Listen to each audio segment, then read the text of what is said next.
Assalamualaikum warahmatullahi wabarakatuh. Pemirsa yang budiman, alhamdulillah saat ini kita sudah masuk di bulan Ramadan. Tentunya banyak ibadah-ibadah yang biasa kita lakukan, dan nanti pada Ramadan kali ini juga akan kita lanjutkan. Maka sebagai warga Muhammadiyah yang baik, kita tetap harus berpatokan kepada aturan-aturan yang sudah diputuskan oleh Majelis Tarjih Muhammadiyah. Maka pada kesempatan kali ini kita akan mencoba untuk mengkaji tentang MKCHM, Matan Keyakinan dan Cita-Cita Hidup Muhammadiyah, terutama pada poin ketiga dan keempat.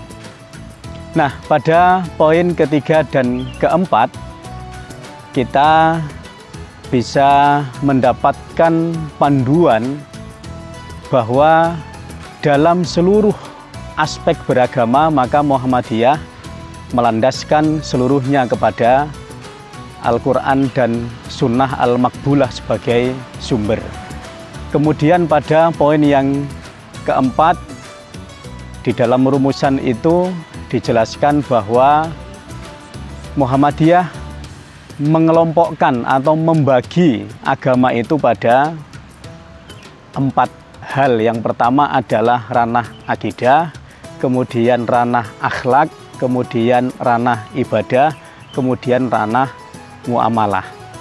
Nah, pada ranah 1, 2, dan 3, akidah, akhlak, dan ibadah, terutama pada ranah yang ketiga itu adalah ranah ibadah, maka Muhammadiyah menerapkan padanya yaitu prinsip tajrid, bahwa seluruh ibadah itu harus dituntunkan, disesuaikan dengan tuntunan Al-Quran dan hadis.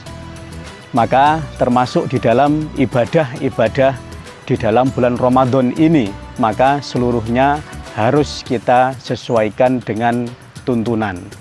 Seperti apa yang sudah disampaikan oleh para ulama kita di dalam kajian usul fikih, misalnya ada kaidah yang menyampaikan bahwa al-aslu fil ibadati at-tahrimu. Hukum asal ibadah itu adalah haram hatta yadullat dalilu alal amri, sampai ada dalil yang memerintahkan. Maka kemudian tumpuan kita di dalam melaksanakan ibadah itu adalah ada tidak perintahnya. Maka inilah yang kemudian dipahami oleh Muhammadiyah bahwa untuk urusan ibadah itu memang betul-betul harus berlandas kepada 2 sumber tadi, yaitu Al-Quran dan yang kedua adalah Sunnah Al-Maqbulah. Maka contoh misalnya di dalam tata cara beribadah di bulan Ramadan, salah satunya adalah sholat tarawih misalnya. Nah, maka di dalam pelaksanaannya seperti yang sudah diputuskan oleh Majelis Tarjih Muhammadiyah di dalam buku HPT ataupun di dalam edaran-edaran yang lain, maka sudah bisa kita baca, sudah bisa kita kaji. Maka ketentuannya adalah 11 rakaat yang dipilih. Ini adalah berdasarkan dalam beberapa hadis, termasuk diantaranya adalah hadis yang diriwayatkan dari Aisyah radhiyallahu anha, dan hadis ini ditakhrij oleh Imam Al-Bukhari dan Imam Muslim. Kita tidak boleh melaksanakan suatu ibadah kalau itu belum ada perintahnya. Perintahnya bagaimana Rasul menuntunkan, maka itulah yang kemudian kita praktekkan. Para pemirsa yang budiman, maka apa yang dipahami oleh Muhammadiyah di dalam prinsip pelaksanaan ibadah ini adalah bahwa betul-betul ditajrid atau betul-betul dimurnikan.